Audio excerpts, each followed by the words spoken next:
Telugu news కి స్వాగతం. కాకినాడ అచ్యుతాపురంలో జరిగిన ఫార్మా కంపెనీలో ప్రేలుడులో ప్రాణాలు కోల్పోయిన చల్లపల్లి హారిక కుటుంబ సభ్యులను బీజేపీ రాష్ట్ర అధ్యక్షురాలు శ్రీమతి దగ్గుపాటి పురంధేశ్వరి పరామర్శించారు. ఒక్కరోజు సెలవు పొడిగిస్తే హారిక ప్రాణాలతో బ్రతికేదని హారిక కుటుంబ సభ్యులు కన్నింటి పర్యంతమయ్యారు. రక్షాబంధన్ కు ఇంటికి వచ్చిన హారిక ఫ్యాక్టరీలో పనిచేసే ఉన్నతాధికారులను ఒక రోజు సెలవు కోరితే కుదరదని చెప్పడంతో తప్పని పరిస్థితుల్లో డ్యూటీకి హాజరై ఈ సంఘటనలో దుర్మరణం పాలైంది. హారిక కుటుంబ సభ్యులను శతవిధాలా ఓదార్చే ప్రయత్నం చేశారు. దగ్గుపాటి పురంధేశ్వరికి సంఘటన జరిగినప్పటి నుంచి ఆ కుటుంబం విషాదచాల నుండి చేరుకోలేకపోతుందని, అందువల్ల ధైర్యం చెప్పేందుకు హారిక కుటుంబాన్ని పరామర్శించినందుకు వచ్చారని ఈ సందర్భంగా పురంధేశ్వరి పేర్కొన్నారు.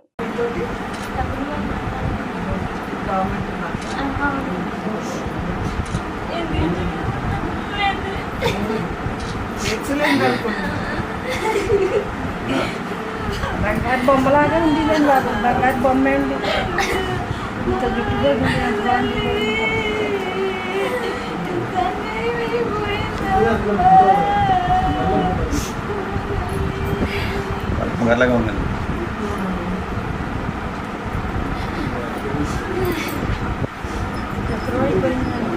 అయిపోయిందండి. ఆ బిడ్డతోటే బతికిందండి. ఆ బిడ్డ కోసమే బతికింది. మొగుడు చచ్చిపోయినా పిల్లడు పోయినా ఆ బిడ్డను పెట్టుకునే బతికిందండి. ఆ బిడ్డను కూడా దూరం చేసాడండి.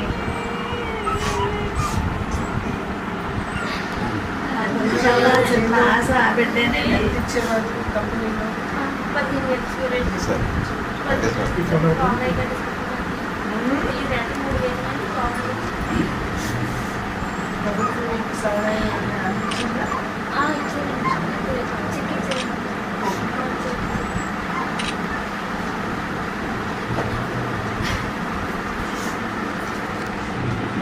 ఎవరు తీర్చలేని దానికి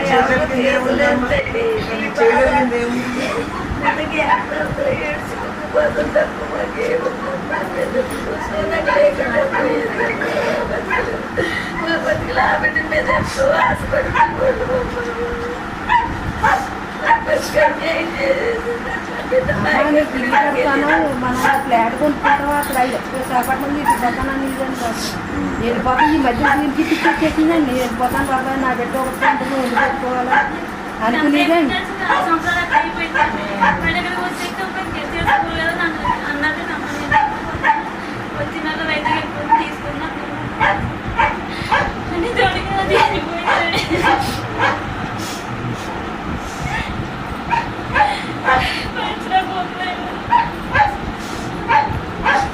కష్టం